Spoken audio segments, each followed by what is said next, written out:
সম্মানিত মুসল্লিয়ান ইকরাম, কওমি মাদ্রাসা এই উপমহাদেশে কওমি মাদ্রাসার ইতিহাস যদি বলতে হয়, এই ভারত উপমহাদেশে ইসলাম আর মুসলমানের আগমন ঘটেছিল হযরত ওমর রাদিয়াল্লাহু তাআলা আনহুর খেলাফত আমল থেকে। বলুন ঠিক কিনা? এই উপমহাদেশে আগমন করেছিলেন সাদ বিন আবি ওয়াক্কাস রাদিয়াল্লাহু তাআলা আনহু। বলুন ঠিক কিনা? এবং এই উপমহাদেশে এখনো যে মসজিদগুলো, পুরাতন মসজিদগুলো বিদ্যমান আছে, আমাদের সেই ইতিহাস মনে করে দেয়। আমরা যদি লালমনিরহাটের সেই হারানো মসজিদ, সাহাবী মসজিদের ইতিহাস যারা আমরা জানি যে 69 হিজরিতে সাহাবায়ে কেরামের হাত দিয়ে লালমনিরহাটে একটা গ্রামে একটা মসজিদের ফলকের মধ্যে সেই 69 হিজরি সেই কথাটা সেখানে লেখা আছে। বলুন সুবহানাল্লাহ।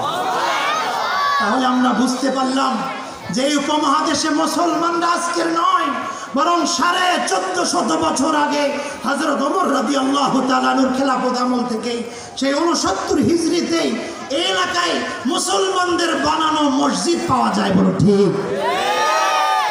সম্মানিত মুসল্লিয়ান ইকরাম, এই দেশে 1000 বছর ধরে মুসলমানরা শাসন করেছিল। ইংরেজরা যখন এই দেশে সেবার আড়ালে, ব্যবসার আড়ালে যখন এই দেশে ইংরেজরা যখন চলে আসলো, তখন এই দেশে তারা সর্বপ্রথম যে কাজটা করলো, এই দেশে হাজার হাজার যে মাদ্রাসাগুলো ছিল, সেই মাদ্রাসাগুলোকে তারা সর্বপ্রথম বাজেয়াপ্ত ঘোষণা করলো। বলুন ঠিক কিনা? সম্মানিত মুসল্লিয়ান ইকরাম, মিশর থেকে লিখিত একখানা ইতিহাস গ্রন্থ যেটি আমাদের সামনে আমরা পাই, যে সেখানে লেখা আছে যে দিল্লি শহর এবং দিল্লির আশপাশে, শুধু দিল্লি এবং দিল্লির আশপাশে প্রায় 1000 মাদ্রাসা তৎকালীন যুগে ছিল। বলে সুবহানাল্লাহ। এবং এই বঙ্গপ্রদেশে 80,000 কওমি মাদ্রাসা ছিল। বলে সুবহানাল্লাহ। সেই সমস্ত মাদ্রাসায় দর্শে নিজামে পড়ানো হতো, যেটা বর্তমানে কওমি মাদ্রাসায় যে পাঠ্যসূচি এখনো পাঠদান করা হয়। ইংরেজরা আসার পরে সেই হাজার হাজার মাদ্রাসার বিভিন্ন অক্ষকৃত জমিন, ওই মাদ্রাসার নামে অক্ষকৃত দোকানপাট, বিভিন্ন অক্ষকৃত জমি জমা সব বাজেয়াপ্ত করলো, যার কারণে ওই সমস্ত মাদ্রাসা আস্তে আস্তে বন্ধ হয়ে গেল। ব্যক্তি উদ্যোগে 1-2টি প্রতিষ্ঠান চালু থাকলেও বাকি 99% মাদ্রাসায় বন্ধ হয়ে গেল। বলুন নাউজুবিল্লাহ। ইংরেজরা চেয়েছিল এই দেশ থেকে কওমি মাদ্রাসা বন্ধ করে দিয়ে, এই দেশ থেকে আলেম ওলামাদেরকে ধ্বংস করে দিয়ে, আলেম ওলামাদেরকে খুন করে, আলেম ওলামাদেরকে ফাঁসিতে চড়িয়ে তারা এই দেশ থেকে ইসলাম আর মুসলমানিত্ব ধ্বংস করতে চেয়েছিল। বলুন ঠিক কিনা? কিন্তু আল্লাহ সুবহানাহু ওয়া তাআলা যদি তার দ্বীনের আলোকে যদি জ্বালাতে চান, পৃথিবীর কোনো শক্তি নেই যে আল্লাহর দ্বীনের আলোকে তাদের ফুৎকারে নিভিয়ে দিতে পারে। বলুন ঠিক কিনা? আল্লাহ তাআলা এই জাতির উপরে দয়া করেছিলেন। কাসেম নানুতুবি রহমতুল্লাহি আলাইহি, হাজী ইমদাদুল মুহাজিরি মক্কি রহমতুল্লাহি আলাইহি, আশরাফ আলী থানবী রহমতুল্লাহির ওস্তাদ রশিদ আহমদ গঙ্গুহি রহমতুল্লাহি আলাইহি, বড় বড় উলামা ইকরাম যারা আসলে মাদ্রাসার লোক ছিলেন না, যারা ছিলেন ব্রিটিশ বিরোধী আন্দোলনের শাহসওয়ার, যারা ব্রিটিশদের বিরুদ্ধে হাতে অস্ত্র তুলে ব্রিটিশদের বিরুদ্ধে যারা আন্দোলন করেছিলেন। বলো ঠিক কিনা?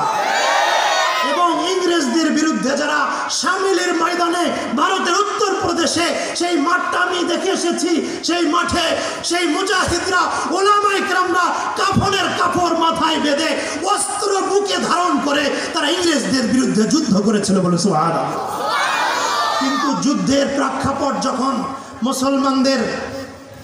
মুসলমানদের অনুকূলে ছিল না, যখন যুদ্ধে মুসলমানদের বারবার পরাজয় হচ্ছিল, ওলামায়ে কেরামরা তখন পরামর্শ করলো, নতুন মুজাহিদ বাহিনী যদি গড়তে হয়, তাহলে আমাদেরকে নতুন কৌশল অবলম্বন করে আমাদেরকে আবার কওমি মাদ্রাসা, জাতির অর্থায়নে প্রতিষ্ঠিত এক ধরনের নতুন কারিকুলামের মাদ্রাসা গঠন করতে হবে। বলুন ঠিক কিনা? এবং এই মাদ্রাসা গঠনের মধ্য দিয়ে আমাদের স্বাধীনতা আন্দোলনের, ব্রিটিশ বিরোধী আন্দোলনের বড় বড় নেতার জন্ম হয়েছিল। বলুন ঠিক কিনা? এই দেশে ভারতের নারকেল বাড়িয়ার সেই শহীদ নিসার আলী, শহীদ তিতুমির রহমতুল্লাহি আলাইহি, যিনি ছিলেন কওমি মাদ্রাসার একজন ছাত্র। বলুন ঠিক কিনা? এবং এই ব্রিটিশ বিরোধী আন্দোলনে মাহমুদুল হাসান দেওবন্দি রহমতুল্লাহি আলাইহি, যিনি ব্রিটিশদের বিরুদ্ধে রেশমি রুমাল আন্দোলন করেছিলেন, তিনি ছিলেন দারুল উলুম দেওবন্দ তথা কওমি মাদ্রাসার একটা প্রোডাক্ট। বলুন ঠিক কিনা? এবং ব্রিটিশদের বিরুদ্ধে আন্দোলন করেছিলেন জমিয়তে উলামায়ে হিন্দ, মুসলিম লীগের যে সমস্ত বড় বড় নেতা যারা ছিলেন, তারা ছিলেন অধিকাংশই কওমি মাদ্রাসার ছাত্র। বলুন ঠিক কিনা? সম্মানিত মুসল্লিয়ান ইকরাম, এই জন্য কওমি মাদ্রাসা হলো এই জাতিকে সঠিক রাহবারি আর নেতৃত্ব দেওয়ার জন্য একদল মর্দে মুজাহিদ তৈরি করার কারখানা। বলুন ঠিক কিনা? আপনারা জানেন আল্লাহ সুবহানাহু ওয়া তাআলা যুগে যুগে নবীদেরকে দুনিয়াতে পাঠিয়েছেন, নবীদেরকে বড় বড় দায়িত্ব দিয়েছেন। সূরাতুল জুমায় যদি আমরা দেখি, আমার আল্লাহ বলতেছেন, হুয়াল্লাযী বাআসা ফিল উম্মিয়িনা রাসূলাম মিনহুম ইয়াতলু আলাইহিম আয়াতিহি ওয়া ইউযাক্কিহিম ওয়া ইউআল্লিমুহুমুল কিতাবা ওয়াল হিকমা ওয়া ইন কানু মিন ক্বাবলু লাফি যালালিম মুবিন। বলুন ঠিক কিনা? কোরআনের আয়াত আপনি ঠিক বললেও ঠিক, না বললেও ঠিক। বলুন ঠিক না? কোরআনের আয়াত, বর্তমান সমাজ কোরআনের আয়াতের উপরে কতটুকু আমরা ঈমান আনতেছি আর বিশ্বাস করতেছি, আমাদের ঈমান, আমাদের আমল, আমাদের কর্মপদ্ধতি, আমাদের রুচি, এগুলো দেখলেই বোঝা যায় আমাদের ঈমানকে আমরা কতটুকু শানিত করতে পেরেছি। সম্মানিত মুসল্লিয়ান ইকরাম, নবীদের 4টি দায়িত্বের কথা আল্লাহ তাআলা এই আয়াতের মধ্যে, আয়াতে কারীমার মধ্যে বলেছেন। নবীদের 1 নম্বর দায়িত্ব হলো ইয়াতলু আলাইহিম আয়াতিহি। নবীদের 1 নম্বর দায়িত্ব হলো উম্মতকে আল্লাহর কালামের আয়াত শিক্ষা দিবে। বলুন ঠিক কিনা? আপনাদেরকে যদি আমি আজকের প্রশ্ন করি, আমাদের এই বাংলাদেশে কোরআনের আয়াত, কোরআনের তেলাওয়াত সহিহ শুদ্ধভাবে কোন মাদ্রাসা শিক্ষা দেয়? আপনারা বলেন, বলেন, আবার বলেন, কোন মাদ্রাসা শিক্ষা দেয়? আবার বলেন, কোন মাদ্রাসা শিক্ষা দেয়? সুতরাং কওমি মাদ্রাসা যেই কাজটা করতেছে, নবীদের যে দায়িত্ব ছিল, সেই দায়িত্ব কওমি মাদ্রাসার উলামায়ে কেরাম পালন করতেছেন। বলুন ঠিক কিনা? ওয়াইউযাক্কিহিম, নবীদের একটি দায়িত্ব ছিল উম্মতকে সংশোধন করা।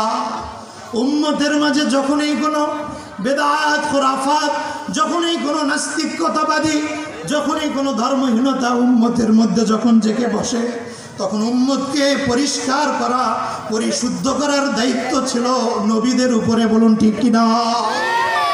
যুগে যুগে এই উম্মতের উপরে, এই উম্মতের মধ্যে যখনই কোনো বদদিনী চলে এসেছে, যখনই কোনো খোদাদ্রোহী শক্তি যখনই উম্মতের মধ্যে জেগে বসেছে, তখন প্রতিবাদ করেছে কারা? বলেন, চিৎকার করে বলেন, উলামায়ে কেরাম। বলুন ঠিক কিনা?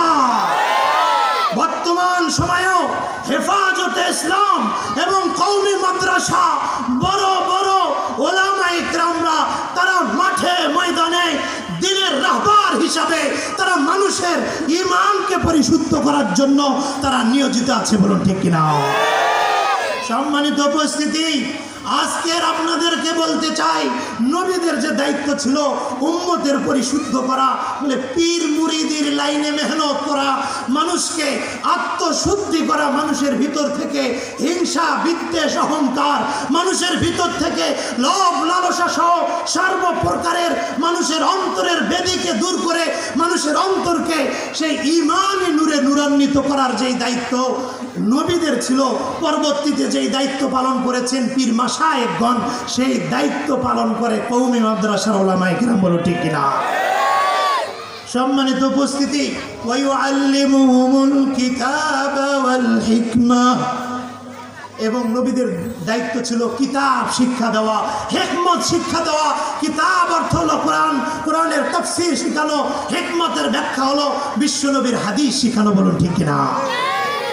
আপনাদেরকে যদি আমরা জিজ্ঞাসা করি, আমরা যদি একটু তালাশ করি, এখনো সিয়াসিত্তা শুরু থেকে শেষ পর্যন্ত এবং সিয়াসিত্তার বাইরে মুয়াত্তা মালিক, মুয়াত্তা মুহাম্মদ, তাহাবি শরীফ এবং হাদিসের বড় বড় কিতাবগুলো কোন মাদ্রাসায় শুরু থেকে শেষ পর্যন্ত পরিপূর্ণ পড়ানো হয়, এই প্রশ্ন যদি করা হয় তাহলে উত্তর আসবে কওমি মাদ্রাসা। বলুন ঠিক কিনা? যদি প্রশ্ন করা হয় যে কোরআনের তাফসীর, তাফসীরে জালালাইন এবং তাফসীরে ইবনে কাসির, তাফসীরে বায়ানুল কোরআন, তাফসিরে মাআরিফুল কোরআন, তাফসিরে কুরতুবী, তাফসিরে তাবারি, আরো বড় বড় তাফসিরের কিতাবগুলো, এই কিতাবগুলো কোন মাদ্রাসায় শুরু থেকে শেষ পর্যন্ত পড়ানো হয়? যদি প্রশ্ন করা হয় উত্তর আসবে কওমি মাদ্রাসা। বলুন ঠিক কিনা? সম্মানিত উপস্থিতি, এই জন্য এই সমস্ত কওমি মাদ্রাসার কোনো বিকল্প নাই। বলুন ঠিক কিনা? কওমি মাদ্রাসা জাতির রাহবার। বলুন ঠিক কিনা?